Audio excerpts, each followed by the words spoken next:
karena kan kita ingin mengejar target booster. Ini menjadi sangat penting ya. Booster ketiga, maksudnya vaksin ketiga, booster pertama aja ini belum bisa maksimal gitu loh. Masih kalau nggak salah data mungkin sekitar 25% kan dokter? udah lebih ke 0 lebih. Karena sekarang tadi 30-an ya, 30. Memang agak lambat, beda dengan vaksin 1-2 gitu loh. Nah, ini yang saya kira kita harus kejar. Kepentingannya sekali lagi karena apa? Kita masih dalam pandemi. Belum ada pencabutan status pandemi dari WHO.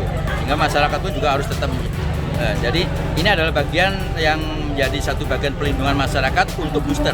Jadi sekali lagi ketersediaan vaksin ada, akses ada, tapi sekarang tinggal bagaimana masyarakat kita dorong untuk mau dilakukan vaksin booster. Itu yang pertama. Terus kemudian sekarang kan ada vaksin booster kedua. Memang sementara ini kelompok tenaga kesehatan sebagai kelompok prioritasnya. Tapi bukan tidak mungkin nanti akan juga ada. Gitu loh. Karena kita tahu bahwa 6 bulan setelah 6 bulan kan vaksin. Selama pandemi itu masih berlangsung, maka menjadi satu bagian pelindungan kita adalah vaksin.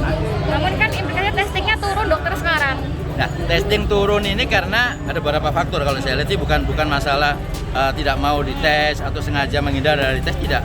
Tapi yang kita lihat sekarang bahwa ada awareness sendiri dari masyarakat, sehingga ini menjadi penting gitu. Kewaspadaan ini dari masyarakat bahwa yang pertama masyarakat harus tahu bahwa dia harus bisa melindungi dirinya, melindungi keluarga, dan melindungi masyarakat. Caranya bagaimana? Kalau memang dia ada keluhan sakit, sebenarnya secara umum ya sakit, maka dia harus istirahat.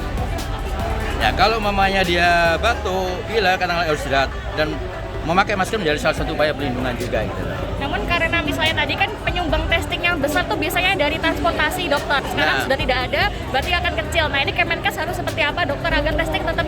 Ya, jadi ya ini tadi salah satu bagian kewaspadaan ini adalah kalau memang dia berpotensi dan apalagi hasil tracingnya itu, oh ini positif, maka mau tidak mau surveillance ini tetap harus jalan. Jadi sekali lagi surveillance jangan sampai ditinggalkan, tracing jangan sampai ditinggalkan, sehingga proses itu tetap dilakukan sampai di puskesmas daerah pun harus tetap dilakukan. Jadi tim surveillance itu bukan hanya kemarin saja, seterusnya itu.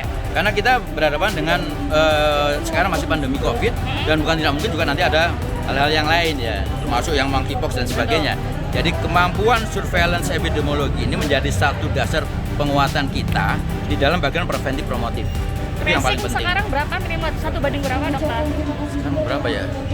Lupa saya datanya itu. Nah, tapi ya memang beda sih ya dibandingkan tahun yang lalu. Tapi itu penting gitu loh. Jadi yang perlu disampaikan oleh teman-teman media bahwa masyarakat harus tetap waspada.